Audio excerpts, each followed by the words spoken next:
El primer paso fue generar 4 filtros de segundo orden, pasabandas, en este caso con topología Sallen-Key. La topología Sallen-Key fue elegida debido a que es un diseño simple y es fácil de calcular sus resistencias. Con base a estas ecuaciones podemos calcular la frecuencia de corte así como las ganancias. Proponiendo un valor de capacitor, podemos obtener un valor para las resistencias. Sin embargo, cuando realizamos el análisis matemático, nos encontramos con un problema. Los valores de resistencia arrojados después de resolver las ecuaciones no son valores comerciales, son valores que tienen que ser generados utilizando arreglos de resistencias en serie y resistencias en paralelo, lo cual muchas veces no resulta práctico. Para resolver este problema recurrimos a esta herramienta Filter Pro de Texas Instruments.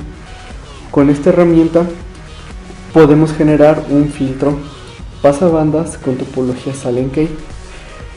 Esta herramienta tiene la gran ventaja de que podemos especificar que nos genere valores de resistencias comerciales. De esta forma nos evitamos el arreglo de resistencias en serie y paralelos y nos ahorramos espacio en nuestro diseño.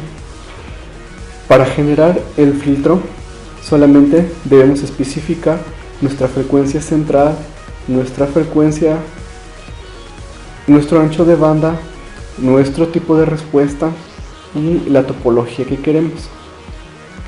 Entonces, una vez que Filter Pro nos arrojó los filtros que queríamos,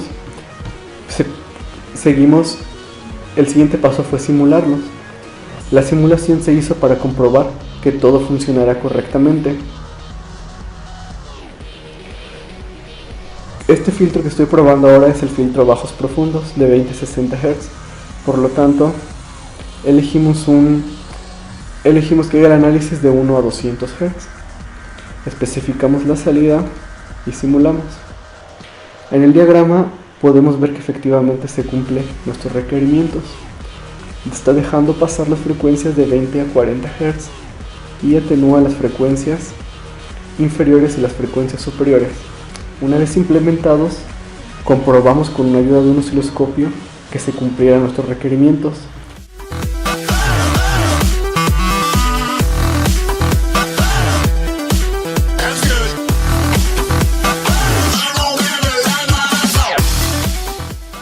Las salidas de estos filtros iban a un amplificador sumador. Este amplificador sumador tenía una ganancia que servía como volumen. A la salida de este amplificador sumador se conectaban las bocinas para donde se verían las bandas del ecualizador. Algo importante es que medimos la salida de cada uno de los filtros y medimos que en promedio iban de unos 40 a 80 milivolts dependiendo de cada banda. Entonces, como eran milivolts, se procedió a amplificarlos con ayuda de un amplificador inversor. Se le dio una ganancia de 100 para obtener valores en voltaje. Después de esa etapa de ganancia, de esa etapa de amplificación, se pasó a una etapa de rectificación. En esta etapa se eliminaba la parte negativa de nuestras señales, ya haciendo voltajes que se pueden medir y manejar más fácilmente. Se utilizó la configuración con un diodo y una resistencia. Entonces la salida de cada una de las bandas iba a cada diodo, y después del diodo teníamos la señal que se conectaría a las entradas analógicas del Arduino. Esta parte de rectificación es muy importante, ya que Arduino no maneja valores negativos. Además, aquí en esta parte se fue muy cuidadoso. Se comprobó con la ayuda del osciloscopio que los voltajes que teníamos a la salida de cada uno de cada amplificador de cada banda que entraban a los diodos no excedieran los 5 volts para que no tuviéramos problemas con Arduino. Una vez que estábamos completamente seguros que que no excedemos el valor de 5 volts en cada banda, las señales pueden ser conectadas directamente a las entradas analógicas de Arduino. Dichas entradas son las que nos definirían el comportamiento de nuestro búmetro o de nuestra matriz de LED.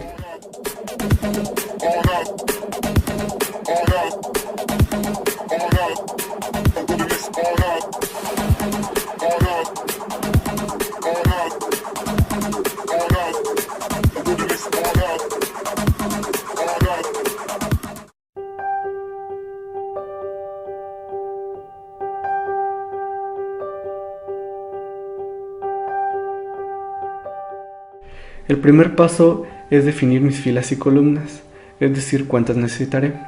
Necesito 8 filas, 8 columnas para el color rojo, 8 columnas para el color verde y 8 columnas para el color azul. Después defino cuáles serán mis entradas y cuáles serán mis salidas. Mis filas y mis columnas serán salidas digitales, mientras que por otra parte tengo mis entradas analógicas. A mis entradas analógicas será donde yo conecte mi etapa anterior o mi etapa de filtrado que se acondicionó previamente. Entonces, empleando la estructura if, defino un rango de voltajes. Cuando yo obtenga este rango de la entrada anterior, es decir, de la etapa de filtros, yo definiré qué LEDs prendo y cuáles se deberán estar apagados. En este caso, recordemos que estamos hablando de una matriz de ánodo común. Es decir, cuando yo envíe un 1 por las columnas y un 1 por las filas, se polarizará inversamente y no deberá encender mi matriz. Por el contrario, cuando yo envío un 0 por mis columnas o colores y un 1 por mis filas, deberá encender los colores que yo ya definí previamente. En este caso, para el primer rango, yo decido encender el color rojo en los LEDs inferiores de la matriz. Esto lo hago enviando un 0 por las columnas que le corresponden a dicho color y enviando un 1 por las filas.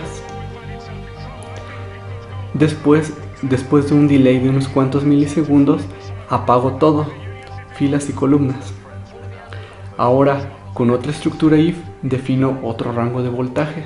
Cuando mi voltaje supere el anterior y esté dentro de este, ahora lo que se encenderá es el color verde. Envío un 0 del color verde por las columnas que le corresponden y acá abajo le envío un 1 a sus filas. Entonces, con esta combinación de 1 y 0, ahora deberá encender el LED verde. Después de un delay de unos milisegundos, apago filas y columnas. Ahora, para el siguiente color, defino un rango de voltaje más. Defino que encenderé nuevamente el color rojo enviándole un 0 por medio de las columnas y un 1 por medio de las filas. Después de un delay de unos cuantos milisegundos, apago todo una vez más, filas y columnas. Entonces, prosigo con el siguiente rango de voltaje. Ahora, para este rango encenderé el color azul enviando un 0 por las columnas y un 1 por las filas. Una vez más, con un delay de unos milisegundos, apago filas y columnas. De esta forma logro obtener el efecto del búmetro dependiendo de mis rangos de voltaje. Cuando mi rango está en el primero, enciendo los dos primeros LEDs de color rojo. Después, cuando paso al siguiente, enciendo los LEDs desde abajo hasta arriba de color verde. Cuando supere ese voltaje y entre el siguiente, ahora se enciende rojo. Y por último, cuando supero todos esos voltajes y llego a mi último rango, deberé encender azul. De esta forma yo defino cuántos LEDs encender, cuántos apagar y de qué color deberán estar encendidos. Todo lo anterior fue para la primera entrada analógica. Estos pasos deben repetirse para cada una de las entradas. Sin embargo, tuvimos que ser muy cuidadosos. Previamente revisamos en la etapa de filtros los rangos de voltajes que obtenimos y de esa forma los definimos para la programación, porque hay algunas bandas que nos dan un voltaje mucho mayor que otras. Es decir, tuvimos que ser cuidadosos en esa parte.